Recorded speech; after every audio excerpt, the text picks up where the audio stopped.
Hello, and welcome to another edition of Crafting with John G.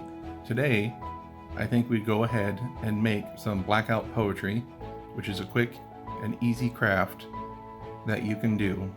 So what you'll need is a book, a Sharpie, an open window when you use the Sharpie, magazines or newspapers, scissors, glue stick, your imagination, Mod Podge or something similar, and remember, imperfections are always a must. Over here I have a example real quick of what Blackout poetry can look like. So pretty much what we'll do is that you will pull a page out of a book, preferably one that you're done with or someone doesn't want, maybe an older book. I'm going to show you next just how you kind of go through and pick out words or phrases that you might like in order to make a poem. I like to find words or phrases that jump out at me that I think will go together well. And so I'll go through and kind of quickly scan the page, and I'm not really reading the content, I'm looking for phrases in those words. So the first thing that hits me is, let's see here, there's words like trauma, bitter, stinging pain. I like that phrase. I'm drawn to certain words, obviously. You probably will be drawn to different ones. Let's see here. I like unwavering strength, calming, a cool ocean breeze. I like that one a lot. A hint of pity, and signs of tears, or I suffer for moments. That's just a good sentence right there. So pretty much what you do is read over those ones that you've chosen and kind of get a sense of how they might go together. And some of them you won't use and some of them you will. And then I just kind of like to underline it for myself. And then once you have your poem kind of worked out, you're just going to take a Sharpie and cover the rest of the words on the page. And then you can either black it all out, or like I do, I kind of just like to leave some of the white. One, because I can't stand the smell of the marker, but also I think it just adds something different to it. So this one here, I have my poem out. And so the next thing I'm going to do is I'm going to start a collage. And that's where these old magazines or newspapers come in. And you want to go through and find images or words. Here I have a dog. Here I have a phrase that I found, which is the worst mistake. And so I kind of like finding things, go ahead and cut them out. And what we're going to do is we're kind of going to assemble something together. I also like to find kind of like a backdrop or a frame for the poem, and so I'm going to use this cool garden scene. My next step will be to flip this over, use the glue stick, and start assembling the collage. I've gone ahead and quickly used the glue stick on the back of the book page, stuck it down to this image I found in a magazine, and I think it looks kind of neat together. There's kind of a nice contrast. I liked ripped edges. I just like the look of it. And so the next step would be to assemble other pictures and phrases that you find and kind of put them together on the page so that it looks like a completed, work of art.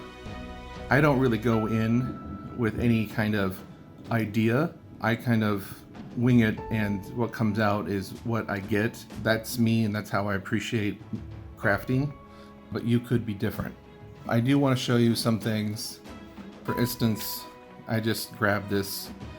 I guess these are succulents. You can see I kind of did a quick just job of cutting it out. And like these ripped pages, I wanted to show you real quick that if you just take your time and kind of rip with your hands, you can kind of get a cool ripped effect. And if something comes off, that's okay. because you can kind of hide any mistakes you make by building up layers of the different images. And so that is one technique that you can kind of take a look at as well. If you just want to make everything clean with a pair of scissors, you can also do that. It is your craft and your art, and so you should be true to yourself. And I'm not going to really worry about any of the mistakes. Sometimes I don't even want this whole image. Maybe I just want the texture right here of this. Maybe this makes me feel something, and so I might use that. Maybe that'll look good down here. Look, now you can see it. And so maybe I'll put it there, or maybe I can put it there. So play around with it, and I'm going to go ahead and shred some more paper, and then I'm going to show you what I have, and then I'm going to slowly assemble it. I have found some colors and some phrases, textures, a picture, words that I like, and so now it is time for me to decide what goes on top. So for instance, down here, I thought this could border this. I liked it, and then maybe I put this one down first, so I'd glue that one down first, and then I'd glue that. So you want to sandwich things together.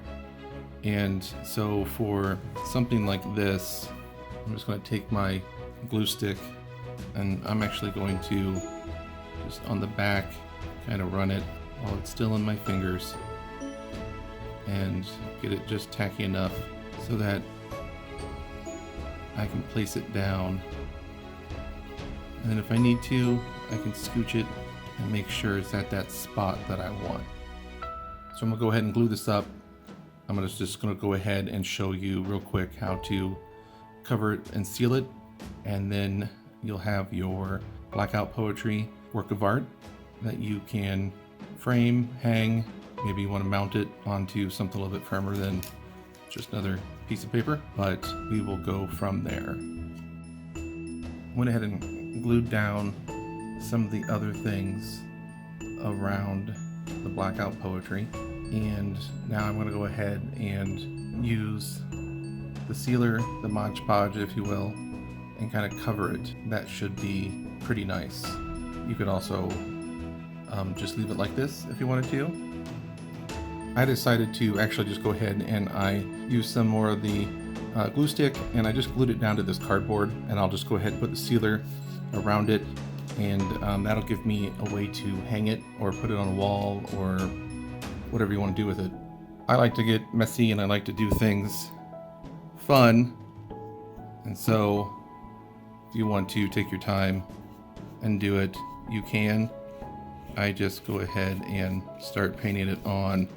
You do want to be careful with the Sharpie bits because that marker will bleed. That might be neat, a cool effect, or it might not. So you might want to take your time at least with the marker.